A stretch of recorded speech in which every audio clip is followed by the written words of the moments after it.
एक अकेले आदमी से कुछ नहीं होता, मैं अकेला कहाँ कहाँ जा सकता हूँ, ये अकेले कहाँ कहाँ जा सकते हैं, ये अकेले कहाँ कहाँ जा सकते हैं। जो जहाँ है वहीं से चलना शुरू करें, भारत का विकास अपने आप प्रारंभ हो जाए। हर व्यक्ति की जरूरत होती है, हर व्यक्ति के अपने अपने अंदाज होते हैं, अपनी अपनी कार्यशैली होती है, लेकिन चाहे कोई भी संत हो, किसी भी समाज, किसी भी धर्म का, हर व्यक्ति संस्कृति का पोषण करता है, संस्कृति की रक्षण करने की बात करता है। आज नया वर्ष है, पहला दिन है नए वर्ष का। अभी संत जी ने कहा कि एक तरफ 24 अवतार के चित्र हैं और एक तरफ 24 तीर्थंकरों के चित्र हैं। मैं इतना कहता हूं, एक व्यक्ति ने मुझसे पूछा कि जैन संस्कृति, जिसे श्रमण संस्कृति कहा जाता है, हिंदू संस्कृति जो वैदिक संस्कृति कही जाती है, इन दोनों में पहले कौन है और बाद में कौन है? हमने कहा ये हम बता नहीं सकते कि पहले कौन है और बाद में कौन है। जो बताएं वो बताएं, मैं तो नहीं बता सकता। मैं तो इतना कह सकता हूं कि दोनों ही परंपराएं, चाहे श्रवण परंपरा हो चाहे वैदिक परंपरा हो, दोनों ही परंपराएं रेल की वह पटरी है जिसमें भारत की जिंदगी दौड़ा करती है। दोनों समानांतर पटरियां हैं, दोनों एक साथ चलती हैं। एक पटरी खराब हो जाए तो भारत की रफ्तार रुक जाएगी। आपसे निवेदन, आपसे आग्रह, वैदिक परंपरा अवतार परंपरा है और जैन श्रमण परंपरा संत से तीर्थंकर की परंपरा है। एक ने पूछा कि श्रमण परंपरा क्या है और वैदिक परंपरा क्या है? मैंने कहा वैदिक परंपरा अवतार की परंपरा है और श्रमण परंपरा तीर्थंकर की परंपरा है। फर्क इतना होता है कि जब परमात्मा अवतार लेकर ऊपर से नीचे आता है तो वह वैदिक परंपरा होती है, जब परमात्मा लौट के फिर वापस जाता है वह तीर्थंकर परंपरा है। एक में परंपरा परमात्मा को आना है और एक में परमात्मा को लौट कर फिर वापस जाना है। तीर्थंकरों की परंपरा में परमात्मा ऊपर से नहीं आते हैं, नीचे से परमात्मा ऊंचाइयों को प्राप्त किया करते हैं। ये सर्कल में चलते रहता है, काल चक्र है। आते हैं और दुनिया से राम आए चले गए, कृष्ण आए चले गए, महावीर आए और चले गए। हम भी आए और चले जाएंगे और तुम भी आए हो, एक दिन दुनिया से तुम भी चल जो आया है उसे जाना निश्चित है। पर ये देखना है कि हम क्या करके जाते हैं और क्या करके नहीं जाते हैं। जाते तो दुनिया से राम भी है और जाता दुनिया से रावण भी है। फर्क इतना पड़ता है कि जब कोई रावण जाता है तो उसके पुतले जलाए जाते हैं, तब कोई श्री राम जाते हैं तो मंदिर बनाए जाते हैं। दोनों में इतना ही अंतर। ये सोचना है कि हमें पुतले जलाना है या अपने मंदिर बनवाना है। आप स्वतंत्र हैं, जीवन मिला है आपको, चाहो तो अपने पुतले जलवा लो और चाहे तो अपने मंदिर बनवा लो। ध्यान रखिए, आपके ऊपर निर्भर है। सकल पदार्थ या जगमानी कर्महीन नर पावत नहीं। सकल पदार्थ इस संसार में है, रावण की जिंदगी भी इस संसार में है, राम की जिंदगी भी इस। क्या बनना है? तुम स्वतंत्र हो, इसमें कोई भी कुछ नहीं कर सकता। पूछा जैन और सनातन में क्या अंतर है? क्या अंतर है? कोई अंतर नहीं मेरे अनुसार। अंतर मानो तो हजार अंतर है, नहीं मानो तो कोई अंतर ही नहीं है। क्या अंतर करेंगे? वैदिक परंपरा नारायण कृष्ण को पूजती है तो जैन परंपरा उनके ही चचेरे भाई अरिष्ट नेमिनाथ को अपना भगवान और आदर्श मानती। अब खानदान का अंतर बताऊं कि जाति का अंतर बताऊं कि वर्ण का अंतर? एक ही खानदान, दोनों एक ही जगह एक ही घर में जन्म लिया करते हैं। एक से तीर्थंकर परंपरा चलती है तो एक से कर्म योग चला रहता है। क्या अंतर होगा? राम बड़ा प्यारा शब्द है, जुबान पर राम शब्द आ जाए तो जुबान मीठी हो जाती है। राम शब्द कानों में आ जाए तो कानों में अमृत घुल जाया करता है। राम शब्द ऐसा शब्द है, यदि वह राम का शब्द हमारी चेतना का स्पर्श कर ले तो हमारे भीतर का सोया हुआ आत्मा राम जाग जाया करता है। राम शब्द मान्यवर, राम शब्द 2 अक्षरों से बना है। पहला अक्षर है राम और अंतिम अक्षर है मां। उसको उठा लो, भेजा भेजा, वो तो डिस्टर्ब करेगी। बच्चे का बाप तो आंख में डर जाए, बच्चे थोड़ी डरते हैं। बाप को दिखाओ तो वहीं बैठ जाएगा चुपचाप, क्योंकि आजकल बच्चे पैदा बंद होने के, सब बाप ही पैदा हो रहे हैं। राम शब्द 2 अक्षरों से बना है। पहला अक्षर है राम और अंतिम अक्षर है मां। और मुझसे यदि कोई पूछे कि राम का अर्थ क्या होता है, तो पहला अक्षर राम का पहला अक्षर रा जो ऋषभ देव का प्रतीक और अंतिम अक्षर मां जो भगवान महावीर का प्रतीक हुआ करता है। राम में ही ऋषभ है और राम में ही महावीर। कैसे अलग करोगे इन्हें बताइए, कैसे इन्हें जुदा कर सकते हैं, कैसे इस संस्कृति को अलग कर सकते हैं। जैनों के प्रथम तीर्थंकर ऋषभ देव हैं और अंतिम तीर्थंकर महावीर हुआ करते हैं। और दोनों के एक अक्षर ले लो तो राम बन करके खड़े हो जाया करते हैं। ध्यान रखना, ये हमारी सत्य सनातन परंपरा। वर्ष है, पहला दिन है, लंदन की पार्लियामेंट से एक पत्रकार ने हिंदुस्तान के पत्रकार को एक पत्र लिखा। उस पत्रकार ने 3 प्रश्न किए। उन 3 प्रश्नों का उत्तर आज तक हमारे देश के पास, और मुझे लगता है कि आज भी हमारे पास उन प्रश्नों के कोई उत्तर नहीं। उन्होंने पहला प्रश्न किया कि आपके देश का नाम क्या है। आपसे पूछना चाहता हूं, हमारे देश का नाम क्या है। संसद तो उत्तर नहीं दे पाया, आप दे सकते। मेरे देश का नाम क्या है? भारत। आपसे मैंने पूछा, आपने कहा मेरे देश का नाम भारत है।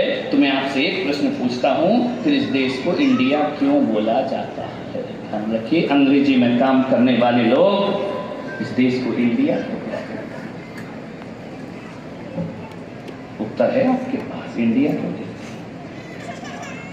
मैं आपसे निवेदन करता हूं, मेरे भारत को भारत रहने दो, इंडिया बनाने का दुस्साहस मत करिए। भारत एक संस्कृति है, भारत एक सभ्यता है, भारत एक आचरण है, भारत एक चरित्र है। भारत इंडिया कभी नहीं हो सकता है। इंडिया शब्द अंग्रेजों के द्वारा दी गई एक गाली है, जो हमारे गाल पे मारा हुआ एक तमाचा है। मैं चाहता हूं कि आज नव वर्ष के पहले दिन हर व्यक्ति इंडिया बोलना बंद करे और भारत बोलना। भारत हमारा देश है, इंडिया मेरा। इंडिया गुलामी की भाषा है। जब जब इंडिया कहो तो हजारों वर्ष पुरानी गुलामी के दिन याद आते हैं। तो जब इस भारत को भारत कहो तो विश्वपुत्र चक्रवर्ती भरत याद आते हैं। दशरथ पुत्र भरत याद आते हैं। शकुंतला पुत्र भरत याद। भरत शब्द में संस्कृत, भरत से भारत बना है ये देश। अपना आचरण है हमारे पास, इंडिया नहीं। इंडिया हमारा देश नहीं हो सकता है। पहला चीज, आज 9 वर्ष पे जितनी भी जनमेदिनी बैठी है, आज से इंडिया शब्द का बहिष्कार करिए। चाहे अंग्रेजी में भी लिखो तो भारत लिखना। ये बिल्कुल नहीं होगा कि मेरी इंडिया बने महान, मेरा भारत बने। और मुझे तो ये नारा समझ में नहीं आता है कि मेरा भारत बने महान। क्यों बने? मेरा भारत तो सदियों से महान था, महान है और महान रहे। इसे काय को भारत बने महान बोलो ना। मेरा भारत सबसे महान है। बने का मतलब क्या है कि अभी गड़बड़ है। काय को बने महान?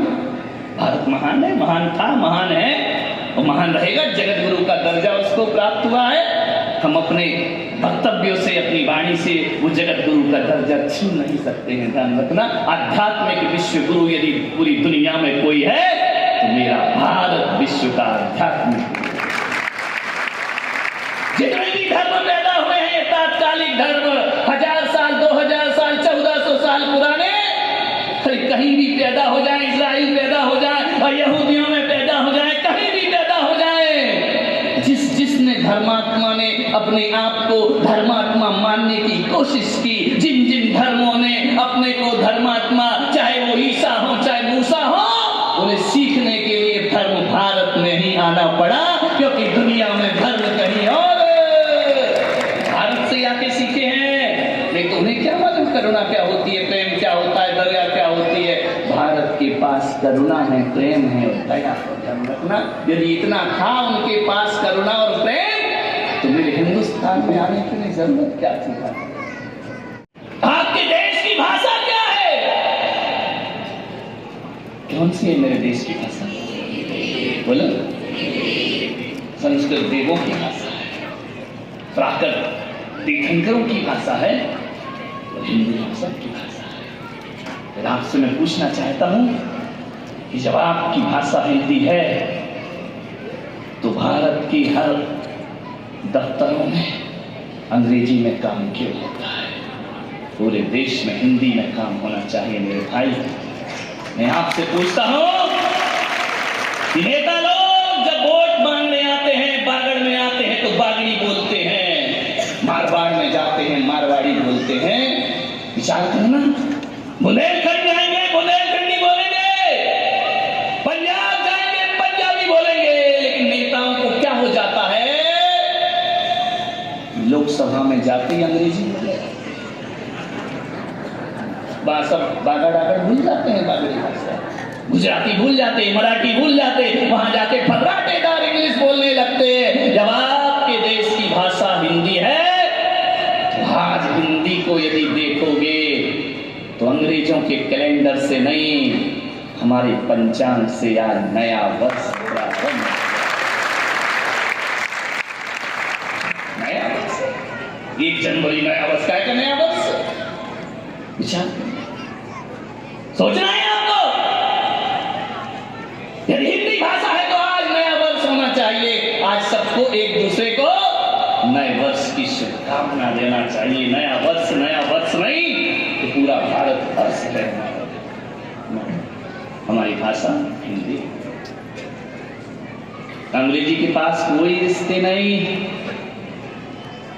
कोई संबंध नहीं, कोई संवेदनाएं नहीं। लिखी कुछ जाए, बोली कुछ जाए, जिसकी करनी और कथनी में अंतर है। अब आपसे मैं पूछूं कि नॉलेज की स्पेलिंग बोल आती है ना रे? अंग्रेजों की औलाद कैसे शुरू होती है? बोल रहे हैं नॉलेज, लिख रहे हैं के साइलेंट। ध्यान रखिए, सिंदूर गाया, ताली बन बजाओ, सिंदूर छोया है तुमने, ध्यान रखिए। ये ऐसी अंग्रेजी, ऐसी पाश्चात्य संस्कृति। मुझसे उस संपादक ने पूछा कि तीसरा प्रश्न, भारत की कोई संस्कृति सभ्यता है या नहीं? है या नहीं? बोलो, है ना? भारत की सभ्यता मालूम है क्या है? भारत की संस्कृति, भारत का पहना उड़ाव क्या है मालूम है? ये जो दरबार लगा है ना, ये भारत की संस्कृति है। ये भारत के वस्त्र हैं, ये भारत की पोशाक है, भारत के परिधान हैं, जिन्हें देखकर ही हाथ जोड़ने का मन किया करता है। ये भारत के परिधान है। मान्यता पूछा कि भारत की क्या सभ्यता है? यदि भारत की सभ्यता ये है, तो फिर भारत के लोग पेरिस से डिजाइन किए हुए वस्त्र क्यों पहना करते? एक जीवन प्रश्न है। विदेशों के डिजाइन के वस्त्र क्यों पहनते हो तुम? वो वस्त्र पहनो जो भारतीय परिधान कहलाता है। तीन चीजें ही देश को गुलाम करती हैं। आपसे निवेदन, विचार करना है। कैसा तुमने भारत बना दिया? हमारे यहां भारत में कहा गया, महिलाओं बाल बढ़ाओ, नाखून कटाओ। तुमने क्या किया? बोलो बोलो, नाखून बढ़ाओ, बाल कटाओ। पूरा उल्टा।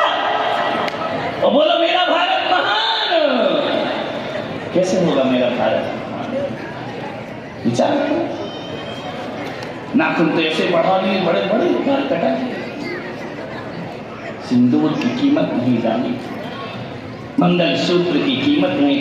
आज नया वर्ष है ना, हमारी संस्कृति में जिंदा रखना है। उनने आज तक बुर्खा नहीं छोड़ा, उनने सिंदूर छोड़ दिया। विचार करना है। आज भी उनकी लड़की, आप सोचते हम पढ़े लिखे हैं, हम बहुत आगे बढ़ गए हैं, बहुत मॉडर्न हो गए हैं, वो भी इसी युग की लड़कियां हैं, वो भी मॉडर्न हो गई हैं, वो भी आधुनिक हो गई हैं, लेकिन आज भी उनके चेहरे पर नकाब हुआ करता है ना। आपके चेहरे के पर्दे गायब हो चुके हैं। सोच क्या तरक्की, क्या हमने तरक्की का पूरा जिम्मा उठा रखा है। विचार करो, कैसे वस्त्र हैं आपके, कैसे कपड़े हैं आपके। मान्यवर आपसे निवेदन है, संस्कृति को बचाओ, सब नया वर्ष मनाना सार्थक और सफल होगा। लौटना पड़ेगा अपनी संस्कृति में वापस। तुम ही आधुनिक हो रहे, वो आधुनिक नहीं हो रहे हैं। आज तुम्हारे बच्चों को मंदिर जाने में शर्म आती है, जो मंदिर में पूजा पाठ करता है वो बैकवर्ड एरिया का माना जाता है। लेकिन आज भी अजान हो जाए तो बड़ी भीड़ में सड़क पे भी मुसल्ला बिछा के वो अजान नमाज पढ़ा करता है, उसे शर्म नहीं आता है। हम उनका विरोध तो करते हैं, उनकी कट्टरता को जीवन में अपनाओ। जब तक हिंदू कट्टर हिंदू नहीं होगा, उसका शोषण होते रहेगा, उसका दोषण होते रहेगा। कट्टर हिंदुस्तान आना चाहिए हमारे। क्यों समझौता करते हैं हम, बताइए। आपसे मेरा निवेदन है, किस बात का समझौता है? क्यों शिवालय जाने में शर्म लगती है, क्यों जिनालय जाने में शर्म लगती है, क्यों चोटी रखने में शर्म लगती है, क्यों जनेऊ तुम्हें परेशान करती है? मान्यवर मैं आपसे निवेदन करना चाहता हूँ, कहाँ गया ब्राह्मणत्व, कहाँ गया वह व्यापारी वर्ग, कहाँ गया वो क्षत्रिय का धर्म? सब समझौते तुमने कर लिए हैं, तो फिर कहते हो आज नया वर्ष का जश्न मनाओ। अपनी संस्कृति को मटिया में करके बनाओ। मान्यवर, तुलसी का पौधा नहीं है तुम्हारे घर के सामने, वो सर कटा लेंगे लेकिन तुम्हारे मंदिर की आगे शीश नहीं झुकाएंगे। तो तुम ऐसे हो, अजमेर जाओगे और चादर चढ़ा के आओगे। सारी चीजें तुम्हारे लिए हैं, सारा सर्वधर्म सम्मेलन तुम्हारे लिए है। हम सर्वधर्म सम्मेलन करते हैं, वो हमारी पीठ में खंजर होकर करते हैं। मान्यवर, अटल बिहारी वाजपेयी बस लेकर गए पाकिस्तान, क्या मिला लौट के उनको?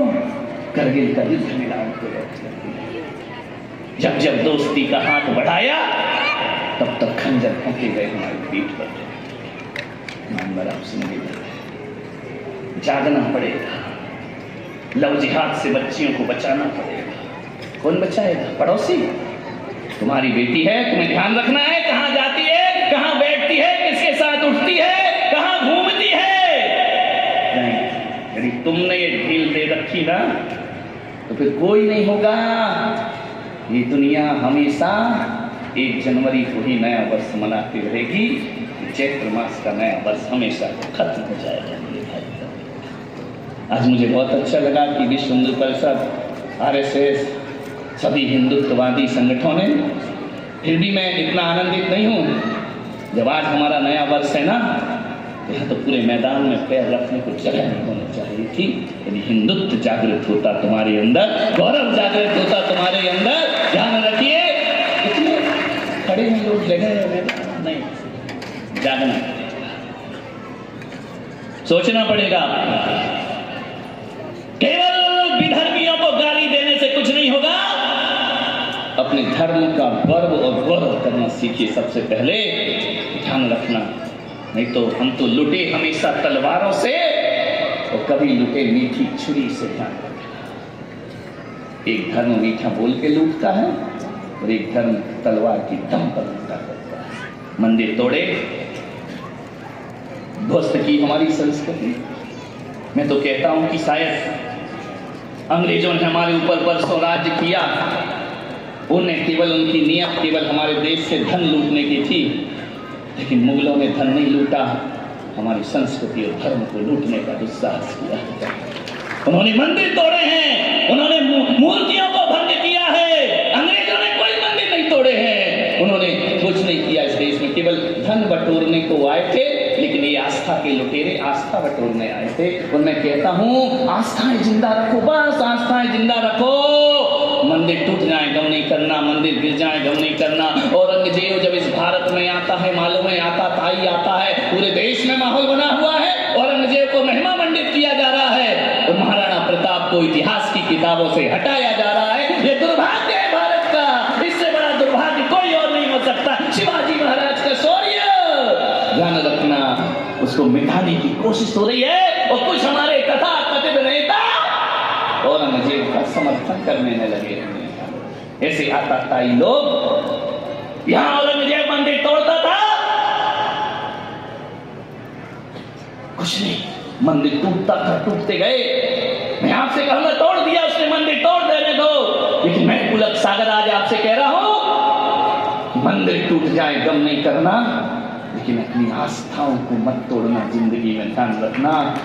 वहां औरंगजेब एक मंदिर तोड़ता था और हमारी आस्थाएं 1000 मंदिर खड़े कर दिया करती थी। ध्यान रखना है, मंदिर टूटे कुछ नहीं, आस्था नहीं टूटना चाहिए। यदि आस्था टूट जाती तो वर्षों की प्रतीक्षा के बाद अयोध्या में राम मंदिर खड़ा।